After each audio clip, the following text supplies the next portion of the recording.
എൻ്റെ പേരെന്താ? സോണി അവളുടെ മുൻപിലേക്ക് വന്നു നിന്ന് അറിയാത്തതുപോലെ അവളെ നോക്കി ചോദിച്ചു. ശീതൾ.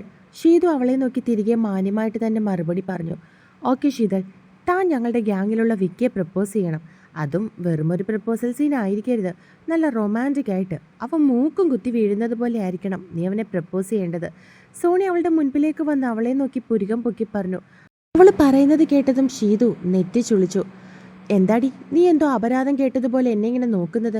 പ്രപ്പോസ് ചെയ്യുന്നത് നീ ആദ്യമായിട്ട് കേൾക്കുവാണോ? ആണുങ്ങളെ മയക്കിയെടുക്കാനുള്ള കഴിവുള്ള നിനക്ക് ഒരു ചെറുക്കനെ പ്രപ്പോസ് ചെയ്യാനാണോ ഇത്രയും വലിയ ടഫ്? നീ വിചാരിച്ചാൽ ഇവിടെ ഇരിക്കുന്ന മുഴുവൻ ആണുങ്ങളും നിന്റെ അടുത്തേക്ക് വരുമല്ലോടി. സോണി അവളെ നോക്കി പുച്ഛത്തോടെ പറഞ്ഞു. സോണി, കുറച്ച് മാന്യമായിട്ട് നീ സംസാരിക്കണം. എപ്പോഴും സംസാരിക്കുന്ന പോലെയല്ല. ഞാൻ സീരിയസ് ആയിട്ട് തന്നെയാണ് നിന്നോട് പറയുന്നത്. എനിക്ക് ഈ ടാസ്ക് ചെയ്യാൻ കഴിയില്ല.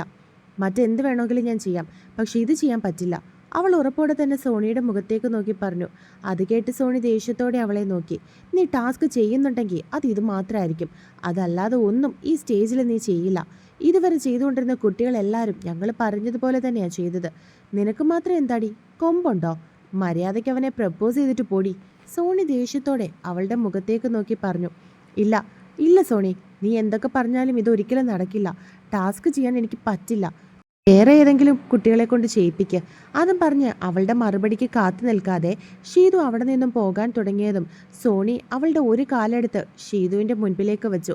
ഷീതു അവളെ നോക്കിയിട്ട് അവിടെ നിന്നും പോകാനായി തുടങ്ങിയതും സോണിയുടെ കാലിൽ തട്ടി ഷീതു മുൻപിലേക്ക് വീണു. സ്റ്റേജിൻ്റെ ഓരത്തായിട്ടായിരുന്നു ഷീതു നിന്നിരുന്നത്. അതുകൊണ്ട് തന്നെ അവൾ ബാലൻസ് തെറ്റി സ്റ്റേജിൻ്റെ താഴേക്കായിരുന്നു വീണത്. അയ്യോ ഷീതു! അവനെ ഇരുന്നിടത്തു നിന്നും ഓടി. PG സ്റ്റുഡൻസ് ആയതുകൊണ്ടും ഡിഗ്രി കുട്ടികളെ പോലെ കാണിക്കില്ല എന്ന് കരുതിയതും അവരെ അവിടെ പ്രോഗ്രാമിന് വിട്ടിട്ട് ടീച്ചേഴ്സും മറ്റു ക്ലാസ്സിലേക്ക് പോയിരുന്നു. ഷിതു നിലത്തേക്ക് വീണതും സോണി വിക്കിയുടെ കയ്യിൽ ജയിച്ചതുപോലെ ഒന്ന് അടിച്ചു. ഷിതു, എഴുന്നേൽക്ക്! ആവണി അവളെ പിടിച്ച് എഴുന്നേൽപ്പിക്കാൻ ശ്രമിച്ചു. എൻ്റെ കാല് മടങ്ങി, എനിക്ക് എഴുന്നേൽക്കാൻ പറ്റുന്നില്ല. ഷിതുവിൻ്റെ കണ്ണുകൾ വേദന കൊണ്ട് നിറഞ്ഞു വന്നു. ആവണി ക്ലാസ്സിലുണ്ടായിരുന്ന 2 പെൺകുട്ടികൾ ചേർന്ന് അവളെ എഴുന്നേൽപ്പിച്ച് കസേരയിലേക്ക് ഇരുത്തി. മറ്റൊരു സാറിനോട് സംസാരിച്ചുകൊണ്ട് കുട്ടികളുടെ പ്രോഗ്രാം കാണാൻ വേണ്ടി അങ്ങോട്ടേക്ക് വന്നതായിരുന്നു ദേവൻ. എന്നാൽ അയാൾ അവിടേക്ക് വന്നപ്പോഴേക്കും കുട്ടികൾ കൂടി നിൽക്കുന്നതും എന്തൊക്കെയോ ബഹളം നടക്കുന്നത് പോലെയും അവർക്ക് തോന്നി. ദേവനും ആ സാറും കൂടി അങ്ങോട്ടേക്ക് നടന്നു. എന്ത് പറ്റി? കുട്ടികളെ വകഞ്ഞു മാറ്റി ദേവൻ അവിടേക്ക് ചെന്നു. അപ്പോഴേക്കും ഷീതുവിന് വെള്ളമൊക്കെ കൊണ്ടു കൊടുക്കുമായിരുന്നു ആവണി. ഓ, അവളുടെ രക്ഷകൻ അങ്ങ് എത്തിയല്ലോ. ഇയാൾ കറക്റ്റായിട്ട് എല്ലാ സമയവും ഇവളുടെ അടുത്തേക്ക് എങ്ങനെയാ വരുന്നതെന്നാ ഞാൻ ആലോചിക്കുന്നത്. ഇങ്ങേരെന്താ ഇവളുടെ ദൈവദൂതം വല്ലതും ആണോ? സോണി തൻ്റെ കൂട്ടുകാരെ നോക്കി പതിയെ പറഞ്ഞു. നമുക്ക് പ്രശ്നം എന്തെങ്കിലും വരുമോ സോണി? അവളുടെ കൂട്ടുകാരിൽ ചിലർ അവളെ നോക്കി സംശയത്തോടെ ചോദിച്ചു. ഓ പിന്നെ, എന്ത് പ്രശ്നം വരാനാ? ഞാനാണ് അവളെ കാല് വെച്ച് വീഴ്ത്തിയെന്ന് ഇവിടെ ആർക്കും അറിയില്ല. അവൾക്ക് ടാസ്ക് ചെയ്യാൻ കഴിയില്ല എന്ന് പറഞ്ഞ് അവൾ തന്നെയല്ലേ ഇവിടെ നിന്നും പോയത്. തന്നെ വീണതാണെന്ന് കരുതിക്കോളും. സോണി തൻ്റെ കൂട്ടുകാരെ നോക്കി പറഞ്ഞതും അവരെല്ലാവരും ചിരിച്ചു. അയ്യോ മോളെ, എന്താ പറ്റിയേ? കസേരയിൽ കരഞ്ഞുകൊണ്ടിരിക്കുന്ന ഷീതുവിൻ്റെ അടുത്തേക്ക് ചെന്ന് അയാൾ ആവലാതിയോട് ചോദിച്ചു. അയ്യോ, അങ്ങേരുടെ ഒരു മോള് വിളിക്കുന്ന കേട്ടാ തോന്നും അവളെ ജനിപ്പിച്ച തന്ത ഇങ്ങേരാണെന്ന്. സോണി പരിഹാസത്തോടെ തൻ്റെ കൂട്ടുകാരോട് പതിയെ പറഞ്ഞു. ഈ പെണ്ണ് തള്ളിയിട്ടതാ സർ സ്റ്റേജിൻ്റെ മുകളിൽ നിന്ന്. പെട്ടെന്ന് ആവണിയാണ് സോണിയുടെ നേരെ കൈ ചൂണ്ടി അത് പറഞ്ഞത്. ഞാനോ? ദേ, അനാവശ്യം പറയരുത് നീ. സോണി അവൾക്ക് നേരെ കൈ ചൂണ്ടി. എന്തനാവശ്യം? ഉള്ളത് തന്നെയാണ് ഞാൻ പറഞ്ഞത്. ഈ പെണ്ണ് തള്ളിയിട്ടത് തന്നെയാ. ആവണി വീണ്ടും പറഞ്ഞു. എന്താ സോണി ഇത്? ദേവന്റെ കൂടെ വന്ന് സാർ അവളെ നോക്കി ചോദിച്ചു. സർ, ഞാനൊന്നും ചെയ്തിട്ടില്ല. നീ കണ്ടോടി ഞാൻ ഇവളെ തള്ളിയിടുന്നത്?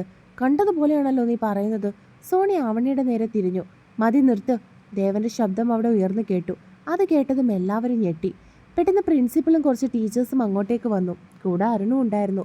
ശീതൾ വയ്യാതിരിക്കുന്നത് കണ്ടതും അവൻ ഷീതുവിൻ്റെ അടുത്തേക്ക് ചെന്നു. അവൾക്കാണെങ്കിൽ വേദന സഹിക്കാൻ പറ്റുന്നുണ്ടായിരുന്നില്ല. എന്താ ശീതൾ, ഇതെന്താ കാലിന് പറ്റിയത്? അരുൺ ആവലാതിയോട് ചോദിച്ചു. ആവണി ഉണ്ടായ സംഭവങ്ങളെല്ലാം എല്ലാവരും കേൾക്കെ തന്നെ പറഞ്ഞു. സോണി അമർഷത്തോടെ അവളുടെ മുഖത്തേക്ക് നോക്കി. സോണി, തനിക്ക് ഞാനൊരു വാണിംഗ് തന്നതാ. തനിക്ക് ഈ കുട്ടിയോട് എന്തെങ്കിലും ദേഷ്യം ഉണ്ടെങ്കിൽ അതൊക്കെ കോളേജിന് പുറത്ത്. ഇവിടെ താനും തൻ്റെ കൂട്ടുകാരും മാത്രമല്ല പഠിക്കുന്നത്, മറ്റു കുട്ടികൾ ഇവിടെ പഠിക്കാൻ തന്നെ വരുന്നുണ്ട്. തനിക്ക് തോന്നിയതുപോലെ കാട്ടിക്കൂട്ടാൻ ഇത് തൻ്റെ കോളേജൊന്നും അല്ല. പ്രിൻസിപ്പൾ അവളുടെ നേരെ കൈ ചൂണ്ടി ദേഷ്യത്തോടെ പറഞ്ഞു. സർ, അവൾ എന്തോ പറയാനായി തുടങ്ങിയതും അയാൾ കൈ ഉയർത്തി അവളെ തടഞ്ഞിരുന്നു. No more explanation. അയാൾ വീണ്ടും അവളെ തടഞ്ഞുകൊണ്ട് പറഞ്ഞു. സർ, ഇതിങ്ങനെ വിട്ടാൽ പറ്റില്ല. ഈ കുട്ടിയുടെ പേരൻസിനെ വിളിപ്പിക്കണം, അവരോട് സംസാരിക്കണം.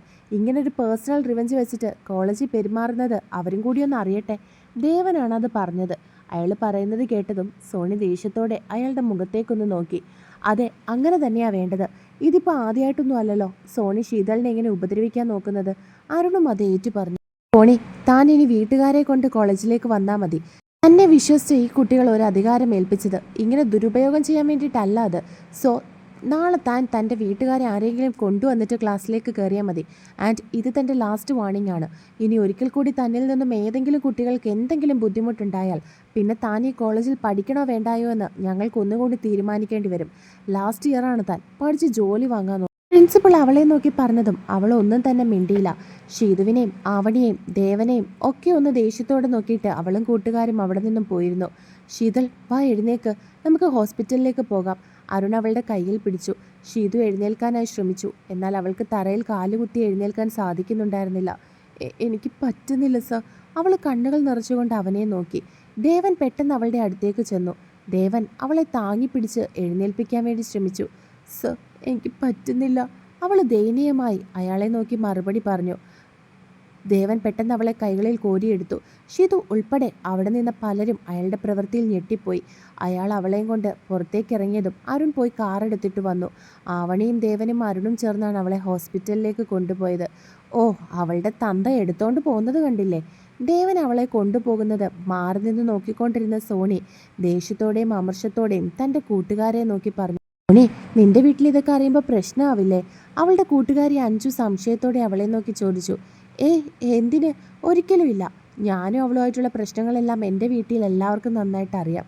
പ്രത്യേകിച്ച് പപ്പ എനിക്ക് സപ്പോർട്ടാണ്. അതുകൊണ്ട് എനിക്കാരെയും പേടിക്കേണ്ട കാര്യമില്ല. എന്ത് വന്നാലും പപ്പ നോക്കിക്കോളും. അവൾ പുഞ്ചിരിച്ചുകൊണ്ട് തന്നെ കൂട്ടുകാരെ നോക്കി പറഞ്ഞു. നിനക്ക് അത്ര സപ്പോർട്ടായിട്ടുള്ളൊരു പപ്പയെ കിട്ടിയതുകൊണ്ടാണ് ഭാഗ്യം. അല്ല, അപ്പോൾ പപ്പയാണോ നാളെ നിൻ്റെ ഒപ്പം വരുന്നത്? അവളുടെ കൂട്ടുകാരൻ സഞ്ജു സംശയത്തോടെ അവളുടെ മുഖത്തേക്ക് നോക്കി. അതാണിപ്പോഴത്തെ പ്രശ്നം. പപ്പ ഇവിടെ ഇല്ല. ബിസിനസ്സിൻ്റെ കാര്യത്തിന് വേണ്ടി മുംബൈയിൽ വരെ പോയിരിക്കുക. എന്തായാലും പപ്പയൊന്ന് വിളിച്ചു നോക്കട്ടെ. പപ്പ 1 മാസം കഴിഞ്ഞേ വരുള്ളൂ. മിക്കവാറും നാളെ മമ്മിയും കൂട്ടി വരേണ്ടി വരും. എന്തായാലും പപ്പയെ വിളിച്ച് ചോദിച്ചിട്ട് അതിനൊരു തീരുമാനം ഉണ്ടാക്കാം. അവൾ എന്തോ ആലോചിച്ചതുപോലെ തൻ്റെ കൂട്ടുകാരോട് പറഞ്ഞു. അപ്പം മമ്മി അറിയുമ്പോൾ പ്രശ്നമാവില്ലേ? എൻ്റെ മമ്മി വെറും ഒരു പാവമാ. മമ്മിക്ക് പപ്പയെ ഭയങ്കര പേടിയാണ്. ആദ്യം പപ്പയെ വിളിച്ച് കാര്യങ്ങളൊക്കെ ഒന്ന് സംസാരിക്കാം. പപ്പ തന്നെ മമ്മിയോട് പറയട്ടെ നാളെ എൻ്റെ ഒപ്പം കോളേജിലേക്ക് വരാൻ. അവൾ പറഞ്ഞതും അവളുടെ കൂട്ടുകാർ തലയാട്ടി. അല്ല സോണി, ഇതിപ്പോൾ ഇവളുടെ ഭർത്താവ് അറിയുമ്പോൾ പ്രശ്നമാവില്ലേ? അയാൾക്ക് നിന്നോട് ദേഷ്യം തോന്നില്ലേ? വിക്കി സംശയത്തോടെ അവളുടെ മുഖത്തേക്ക് നോക്കി. അതായ ഒരു പ്രശ്നം. അതിനെന്ത് വേണമെന്ന് ഇനി ആലോചിക്കണം. എന്തായാലും ചാർലി ചായൻ്റെ മുൻപിൽ എനിക്കൊരിക്കലും തെറ്റുകാരിയാവാൻ കഴിയില്ല. അങ്ങനെ ഉണ്ടായാൽ ഒരിക്കലും എനിക്ക് ചായൻ്റെ മനസ്സിൽ കയറിപ്പറ്റാൻ സാധിക്കില്ല. വരട്ടെ, നോക്കാം. അവൾ എന്തോ മനസ്സിൽ തീരുമാനിച്ചുറപ്പിച്ചതുപോലെ തന്നെ കൂട്ടുകാരെ നോക്കി പറഞ്ഞിരുന്നു. ദേവനും അരുണും അവളെയും കൂട്ടി അടുത്തുള്ള ഒരു ഹോസ്പിറ്റലിലേക്ക് ചെന്നു. വീഴ്ചയിൽ കാല് മടങ്ങിയതാ. അതാ തറയിൽ കുത്തുമ്പോൾ വേദന തോന്നുന്നത്. 2-3 ദിവസത്തേക്ക് ഈ വേദന കാണും. തൽക്കാലം ബാൻഡേജ് ചുറ്റാം. ഒരാഴ്ച എന്തായാലും റെസ്റ്റ് എടുക്കണം കേട്ടോ, ഡോക്ടർ എല്ലാവരെയും നോക്കി പറഞ്ഞു. ശേഷം സിസ്റ്റർ അവൾക്ക് ബാൻഡേജ് ചുറ്റിക്കൊടുത്തു. ഇപ്പം എങ്ങനെയുണ്ടടി? ആവണി അവളുടെ അടുത്തേക്ക് ചെന്നിരുന്നു. വേദനയുണ്ട്, ഷീതു മറുപടി പറഞ്ഞു. മോളെ, ശരിക്കും ആ കുട്ടി തന്നെയാണോ മോളെ തള്ളിയിട്ടത്? ദേവൻ സംശയത്തോടെ അവളുടെ മുഖത്തേക്ക് നോക്കി ചോദിച്ചു. അതെ സർ, എന്നെക്കൊണ്ട് ആ പയ്യനെ പ്രപ്പോസ് ചെയ്യാൻ പറ്റില്ലെന്ന് പറഞ്ഞപ്പോൾ സോണി കാലുവെച്ചെന്നെ വീഴ്ത്തിയതാ, ഷീതു അവരെ നോക്കി പറഞ്ഞു. അരുൺ സർ, ഇച്ചായൻ അരുണിനോട് അവൾ ചോദിച്ചു. എന്നാൽ അവനതിന് മറുപടി പറയുന്നതിന് മുൻപേ തന്നെ ചാർലി ഡോർ തുറന്ന് അകത്തേക്ക് കയറി വന്നിരുന്നു. ഷീതു, എന്താ മോളെ നിനക്ക് പറ്റിയത്? ചാർലി ആവലാതിയോടെ അവളുടെ അടുത്തേക്ക് ചെന്ന് അവളുടെ കവളിലൊന്ന് കൈവച്ചുകൊണ്ട് ചോദിച്ചു. എനിക്കൊന്നുമില്ല ചായ, ഇങ്ങനെ ടെൻഷൻ അടിക്കാൻ മാത്രം ഒന്നുമില്ല. കാല് ചെറുതായിട്ടൊന്ന് മടങ്ങി, അത്രേ ഉള്ളൂ. അവൾ പുഞ്ചിരിച്ചുകൊണ്ട് അവനോട് മറുപടി പറഞ്ഞു. ടെൻഷൻ അടിക്കാതെ പിന്നെ? ഇവൻ വിളിച്ച് ഹോസ്പിറ്റലിൽ വരാൻ പറഞ്ഞപ്പോൾ എൻ്റെ നല്ല ജീവൻ അങ്ങ് പോയി. എന്താ പറ്റിയേ? നോക്കി നടന്നൂടെ ചെയ്തു നിനക്ക്? ചാർലി അവളെ നോക്കി ചോദിച്ചു. ശരിക്കും ആ നിമിഷം ആ റൂമിൽ ആരൊക്കെയുണ്ടെന്നോ ആരൊക്കെ തങ്ങളെ നോക്കുന്നുണ്ടെന്നോ ശ്രദ്ധിച്ചിരുന്നില്ല. അവൻ്റെ മുൻപിൽ അവൾ മാത്രമേ ഉണ്ടായിരുന്നുള്ളൂ. എന്നാൽ അരുണും ദേവനും ആവണിയും അവരെ മാത്രം ശ്രദ്ധിക്കുകയായിരുന്നു.